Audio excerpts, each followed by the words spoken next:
0 0 1 2 1 metre metre. আচ্ছা positive. এটা তো পজিটিভ, এটা পজিটিভ চিহ্ন একটু দেখাই দিবা, ঠিক আছে? এটা পজিটিভ, কারণ এটা কি পজিটিভ নেগেটিভ দুটো আসতে পারে না আমার এখানে, পজিটিভ আসছে।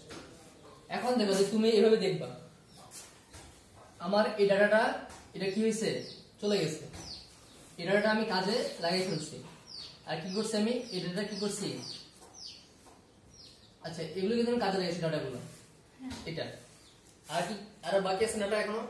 এগুলো দিয়ে আমি কি ম্যাথ করতে আর কোন সূত্রটা অ্যাপ্লাই করা যায়, দেখো ডব্লিউ আছে, ডব্লিউ যখন তুমি দেখে ফেলবা যে ডব্লিউ আছে এখানে, তাহলে দেখবা যে আমার ওয়েট জনিত কোনো কিছু সূত্র নিয়ে এসে যায় কিনা, ওয়েট জনিত কি নিয়ে, ওয়েট নিয়ে, তাহলে ধ্রুবক জনিত না এটা, তাহলে সিএস, সিএস ইকুয়াল টু কি L by 24, W equal to কি এনপিআর ফর কি হোল স্কয়ার, বুঝে গেছে? তাহলে এখানে এল এর মান দেখো তো, এল এর মান দেয়া আছে না, কত 25 বাই 24, বুঝতে পারছি? এরপর দেখো ডব্লিউ মান দেয়া আছে